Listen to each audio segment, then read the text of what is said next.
Hey everyone, this is New York City Radio. I'm your host, Tom Seymour. And I'm your other host, Ken Powell. Yeah, welcome to Mama's Place Studios. This is Dave Luke. Hey, for the first time ever, New York City is selling the New York City Christmas Special. So check it out. Go to Bandcamp and buy it today. It's only $1.50. You help New York City Radio, and also it's a cool thing to listen to while you're traveling for the holidays. So yeah, check us out. Up now is a special segment called The Women of Horror. We have interviews with Eileen Dietz, Deborah Reed, and Debbie Rochon. Eileen, of course, was in The Exorcist. Deborah Reed was, of course, Troll Queen in Troll 2. And Debbie Rochon has been in Toxic Avenger 4, Bleed, Bikini, Bloodbath 1 through 3, and 200 other films, including Tromeo and Juliet. So enjoy this week's The Women of Horror. Can you talk a little bit about The Exorcist, like the role you played, and Sure. I was actually in a play in New York, and some agents came to see the play. So they called me the next day, and they said that there was this book called The Exorcist, and would I be interested in auditioning for it? They were looking for somebody who was small and tough and could act, and I did. That's and great. My book explains the audition process and what I had to do. And at one point, the casting director said, well, maybe you should get skinnier. I was really skinny, but she said, maybe you should get skinnier. And so I wrapped saran wrap around my body. It was the time that all the infomercials said that if you had this plastic, you would lose weight, right? Yeah. So I wrapped this plastic around my body and rode my bicycle through Central Park. Oh. And so that's how the book goes. And then after the auditions and the screen test and meeting Dick Smith and doing makeup tests and all that, I landed in the movie. And that's one of the most iconic images in the whole film is that the face, right? That was the interesting part of the whole thing, that the face of death, or Captain Howdy as we call it, suddenly ended up becoming like the icon of the whole movie. Yeah. All this other stuff that's in there. And we shot that the last day of shooting. It was like, oh, why don't we try this? And other than that, what I was hired for, as a principal actor, not as a stunt person, not as a double, not as an extra, but I was actually hired as a principal actor to play the part of the demon that possessed Reagan. So I was made up to look exactly like Reagan. And ended up doing the vomiting and the levitation and the masturbation and the death scene at the end and the spitting scene and all that kind of stuff. Worked on it for many, many months. Oh, wow. Wow, and the other part that's become like one of the icons of the film, when they could have used so much other stuff from Linda Blair. Yeah.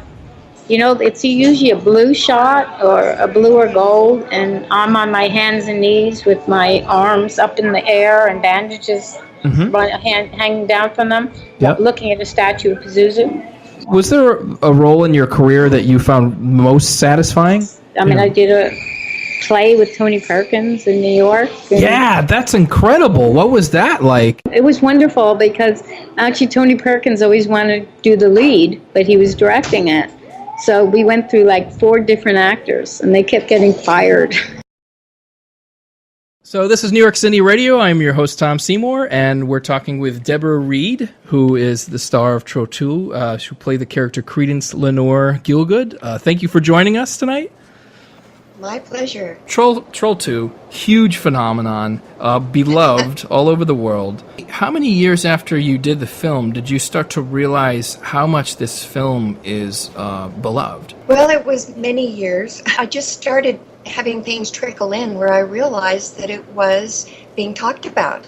Because who would have thunk, But I found out that people were naming their dorms Nilbog and that kind of thing. And it was like, oh, wow, this is really fun. And thus began, Troll 2 fans, and they are the absolute best. They're in all kind of genres, they really are. Was it the director kind of allowed you the space to just do this really great stuff, or how did that come to be? Well, basically, the director allowed us nothing because they were all just walking around speaking in Italian. They barely spoke any English.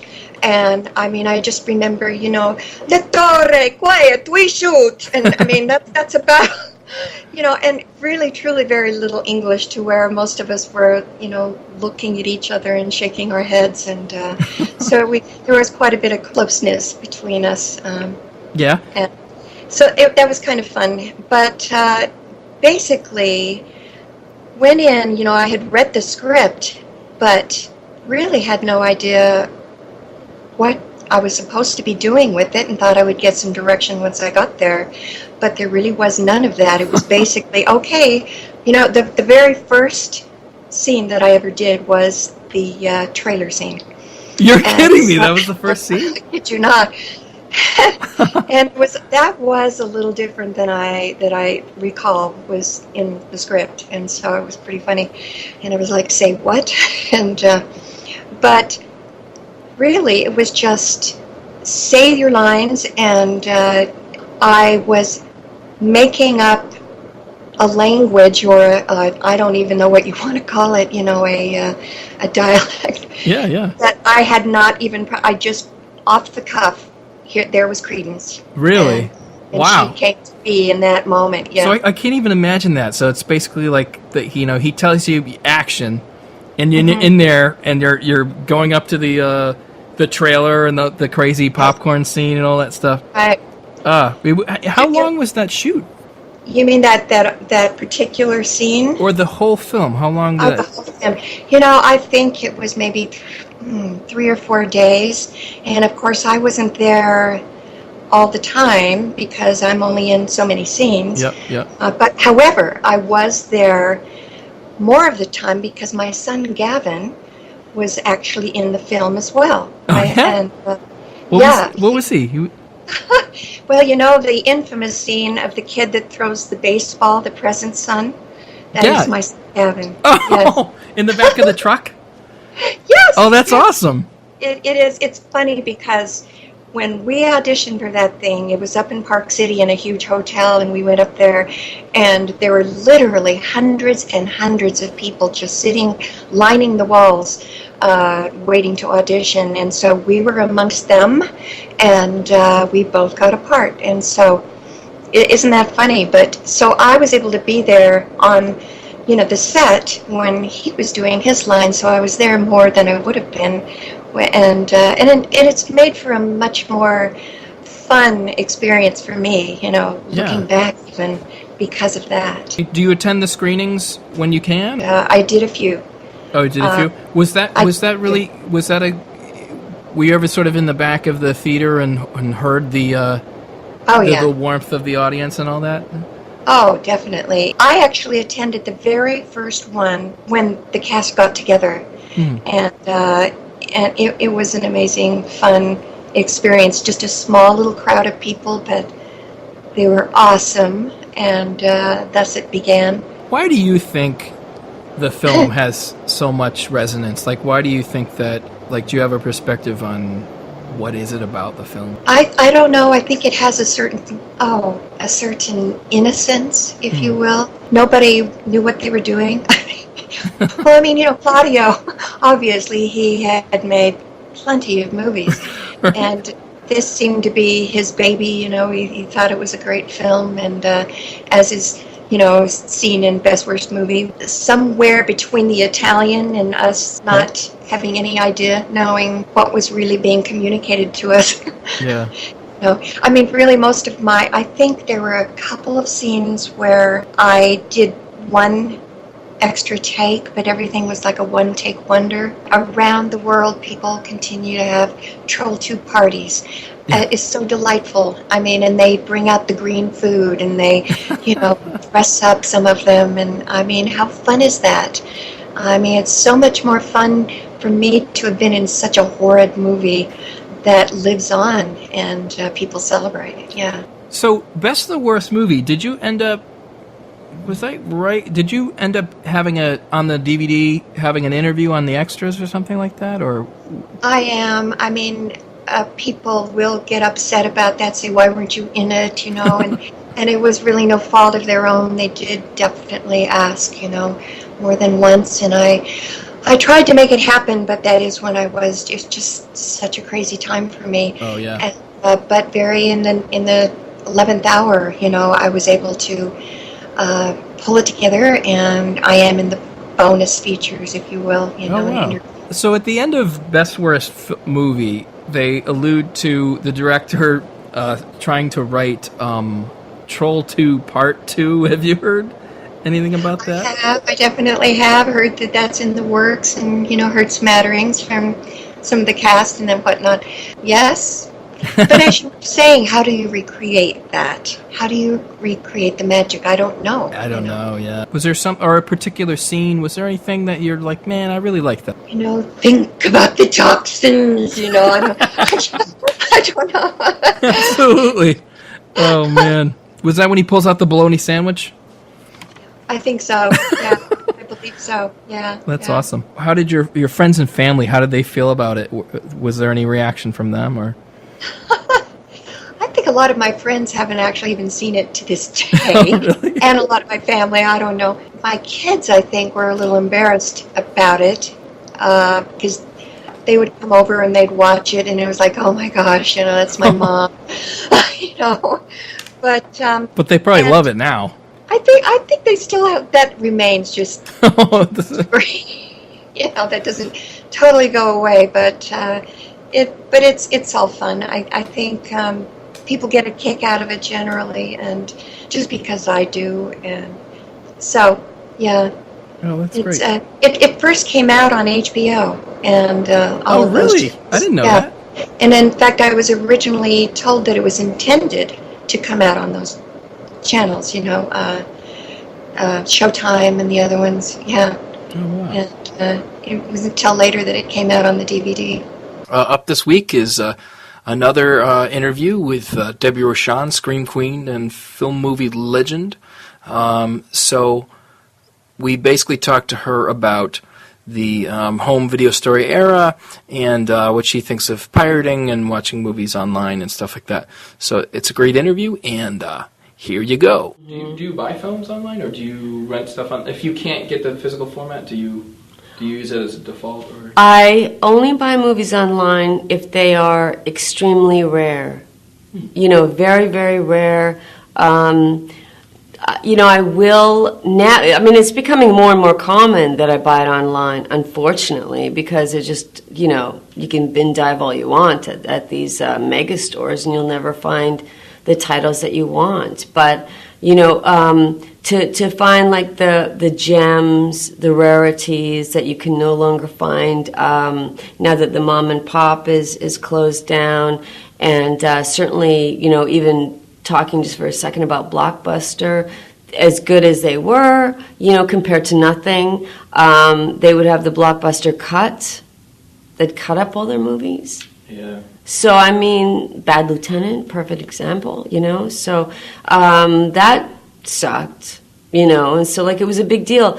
And so, now I'm closer and closer to being forced to buy everything online. And as long as I can get what I want, it's not too terribly bad. But the whole experience of going out and finding something, I used to have to be pulled out of video stores. I could spend hours and hours there. I mean, like, I methodically went through all of the titles, so, I could be there for maybe only a half an hour. But, I could spend hours there. Hours and hours there. So you don't download? You don't use I haven't Netflix? yet. Nope. And is that like just a loyalty to the format, the physical format? It's I haven't joined Netflix because it is a loyalty to the format, and it's also if I want a movie, I really want the artwork. Like, even if I downloaded a movie and I'm saying what if, because I haven't done it yet, and I copied a movie, which I'm not supposed to do, then it's just like yet another disc that sits, I have to put on writing what it is, and it sits in like some sort of a, CD case, and it's just not the same. And then, when you're looking at home through my vast collection, which is thousands and thousands of DVDs and Blu-rays. I'm looking at titles. I'm also looking at cases and reading and, what gets me excited, stuff like that. But I have yet to join the Netflix era. And let me tell you something about Netflix and the indie filmmaker. I don't really know the process because I've never distributed myself, but I can tell you that now the thing is, it's been for a while, that filmmakers will say, put it in your queue, and once it reaches a certain number, Netflix will actually buy it. So you could put something in your queue that they don't even have, but say the number is 100 or it's 200 or something. So now you have to request a movie they don't have, prove that it will be rented, and then they will get it. So it's a little game that they play with the indies. When you were growing up, that inspired you? Yes, B movies, exploitation movies, cult movies, like George Miller's The Road Warrior, the Walter Hill movies like The Warriors.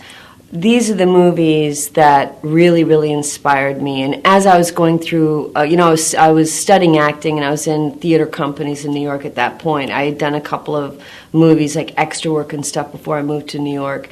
But then being in a movie for Cinemax called Party Incorporated, which was Marilyn Chambers' coming out movie, her first straight movie, tons of nudity. I didn't have to do it in that one, believe it or not. That was just prior to when I started doing it myself. But being in that movie, I met somebody who was in The Toxic Avenger, and he told me about Tromeo. So I went immediately to the video store and I rented it, and I was like, yeah, this is a company that, I really want to work with. This is insane. I could do that, amazing. I could definitely do that. So, I mailed in all my stuff to them repeatedly, and then finally after maybe a year or so, they called me in the office and I started doing stuff with them, and ultimately did Tromeo and shot it in 95. But I would say the exploitation and the B movies made it very possible because I was really going out for, big movies, and I was not necessarily a type that they were casting.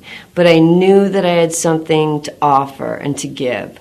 And I knew that this is, I was a lifer. And I just had to get in front of the camera, to work it out, to get good. There's only one way to do it.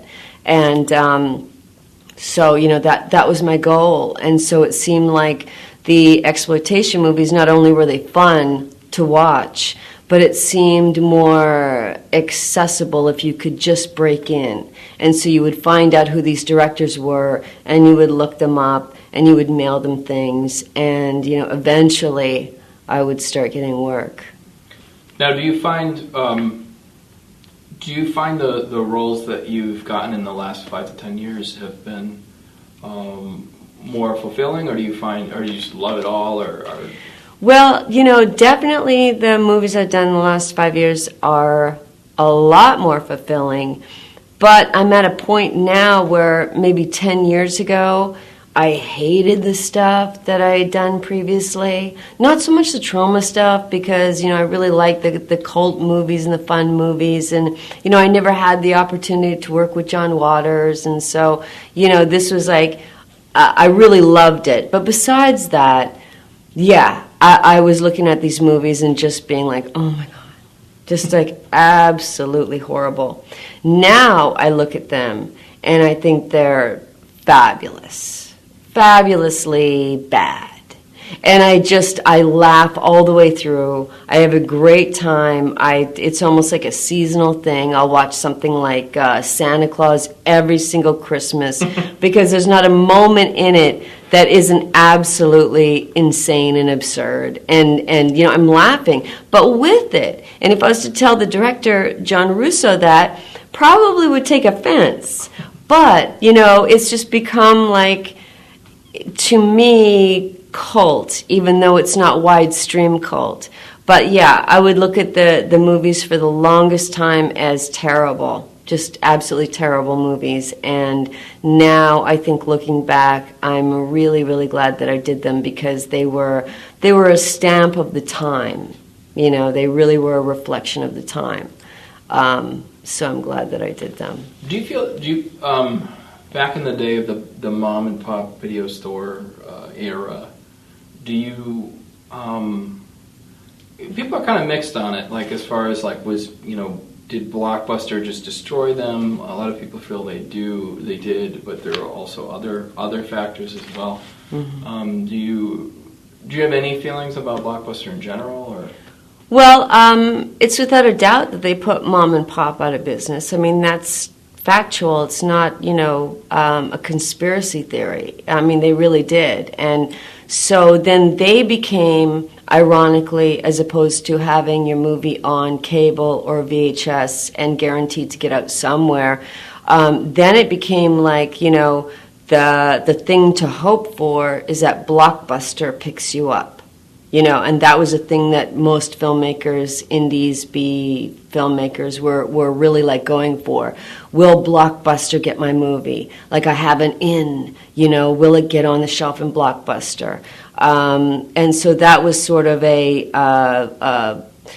point where success, and then the whole idea of success is mutated, and now Netflix is, the big, can I get on Netflix? And it just seems to be degrading down, whereas like when a lot of these people started, I mean, Tromeo and Juliet and a couple of movies that I did in the beginning did go theatrical and have midnight runs, and that was amazing, but generally speaking, it was cable and the mom and pop stores. And then eventually some would end up in Blockbuster. It would depend. Like more of the full moon stuff ended up in Blockbuster, and then Tromeo was banned from Blockbuster.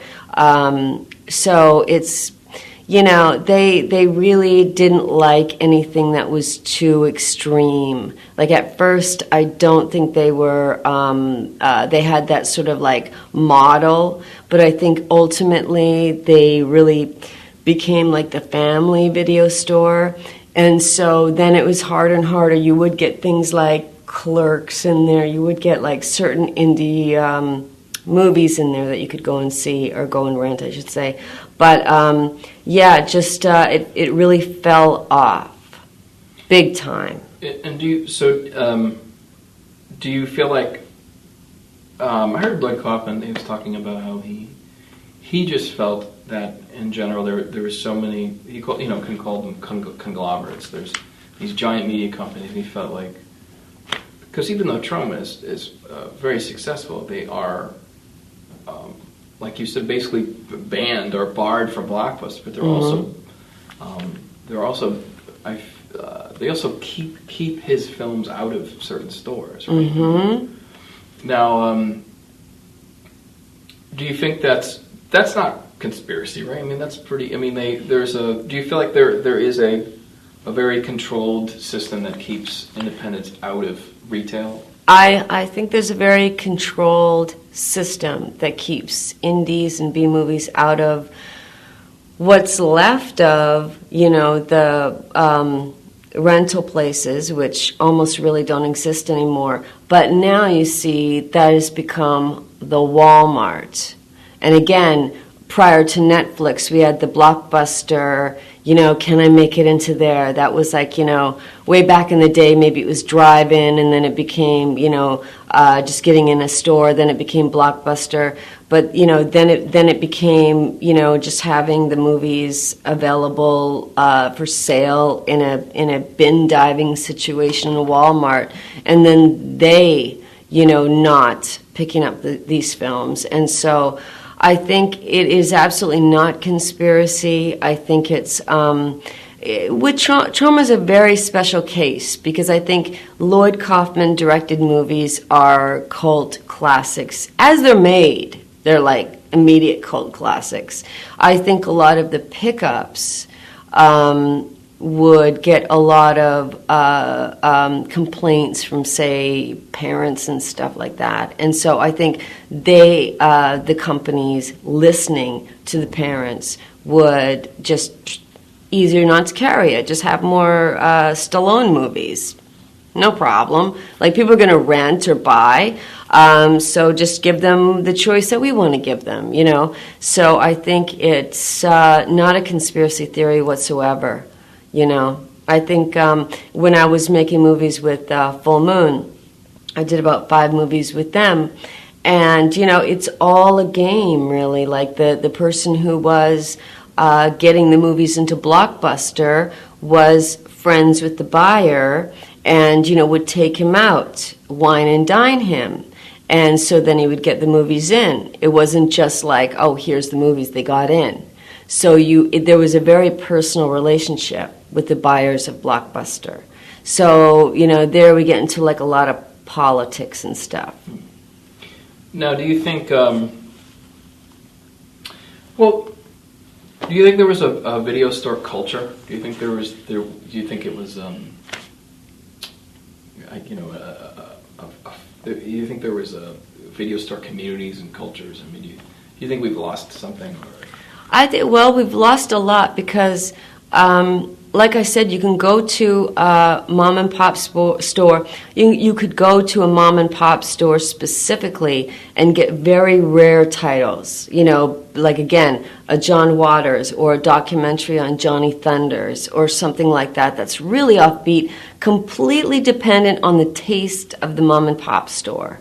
So there was a culture in the sense of, you know, you could get movies that you would literally never be able to see anywhere else. And so with the big companies just feeding you what they want, all of that is gone. And if it were up to them, I mean, all of this stuff would disappear. And so then a lot of things started to happen after that. You know, people couldn't go and get offbeat movies and weird movies and you know, Basket Case and Frankenhooker and, you know, all of these amazing great titles, and Street Trash and all the classics, Maniac certainly. And then people started selling them online, you know, but then it wasn't really a completely trusted arena. Like, would you want to go to somebody's personal page and trust your credit card information and buy the movies that way?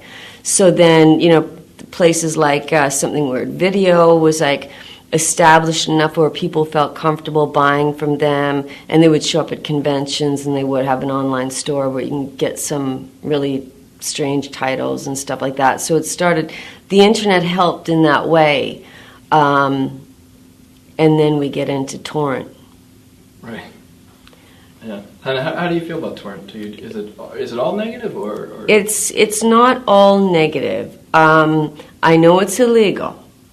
However, I will say that because not everything is released on DVD and Blu-ray, that there are, going back to Johnny Thunders, like music or movies, there's movies that are not released, and they haven't been since they were made. Like, they played in a theater in New York, maybe in LA, that's about it. And they didn't exist otherwise. I'm your host, Tom Seymour. And I'm your other host, Ken Powell. Good night, y'all. But thanks, everyone, for listening. Our numbers have been really great lately. It's been really awesome. Yeah. Yes. Thanks for your support. Cheers. Yep. Check you later.